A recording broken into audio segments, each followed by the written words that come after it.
Hello പ്രിയപ്പെട്ടവരെ, മോഹൻ ബഗാനെതിരെയുള്ള മത്സരത്തിന്റെ തയ്യാറെടുപ്പിലാണ് ബ്ലാസ്റ്റേഴ്സ് ടീം.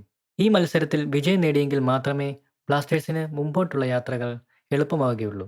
മോഹൻ ബഗാൻ ആകട്ടെ ISL ഷീൽഡിലേക്കുള്ള യാത്രയിൽ ബ്ലാസ്റ്റേഴ്സുമായുള്ള മത്സരം വിജയിക്കുകയും വേണം. എന്തായാലും ആവേശജനകമായ മത്സരത്തിൽ രണ്ട് ടീമുകളും ശക്തിയായി ഏറ്റുമുട്ടുമെന്ന് ഉറപ്പാണ്. ഈ ഘട്ടത്തിലാണ് ബ്ലാസ്റ്റേഴ്സ് ടീമിന്റെ കോച്ചായ TG പുരുഷോത്തമന്റെ വാക്കുകൾ ആരാധകർക്കും ബ്ലാസ്റ്റേഴ്സ് ടീമിനും ഊർജ്ജമായി മാറുന്നത്. കോച്ചിന്റെ വാക്കുകൾ ഇങ്ങനെയായിരുന്നു: എന്തു വെല്ലുവിളികളും നമ്മൾ അതിജീവിച്ചേ പറ്റൂ.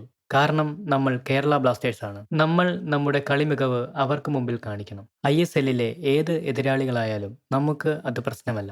നമ്മുടെ കളിക്കാരെ ഞാൻ കാണുന്നത് അവരാണ് ഈ ലീഗിലെ മികച്ച കളിക്കാർ എന്ന് തന്നെയാണ്. അതവർ കളിക്കളത്തിൽ കാണിക്കും. ഒപ്പോണന്റ് ടീമിന്റെ സ്ട്രെങ്തും വീക്ക്നെസ്സും തിരിച്ചറിഞ്ഞ് മികച്ച കളി പുറത്തെടുക്കാനാണ് ഞങ്ങൾ ശ്രമിക്കുന്നത്. ഇപ്രകാരമായിരുന്നു കേരള ബ്ലാസ്റ്റേഴ്സ് കോച്ചിന്റെ വാക്കുകൾ. എന്തായാലും മോഹൻ ബഗാനുമായുള്ള മത്സരത്തിൽ മികച്ച വിജയം കൈവരിക്കാൻ ടീമിനാകുമെന്നാണ് ബ്ലാസ്റ്റേഴ്സ് ആരാധകർ പ്രതീക്ഷിക്കുന്നത്. മോഹൻ ബഗാനുമായുള്ള മത്സരത്തിൽ ബ്ലാസ്റ്റേഴ്സ് ടീമിന് വിജയിക്കാൻ സാധിക്കുമോ? എന്താണ് നിങ്ങളുടെ അഭിപ്രായം? കമന്റ് ബോക്സിൽ രേഖപ്പെടുത്തൂ. കൂടുതൽ സിനിമാ കായിക വിശേഷങ്ങൾക്കായി ഈ ചാനൽ സബ്സ്ക്രൈബ് ചെയ്യൂ. താങ്ക്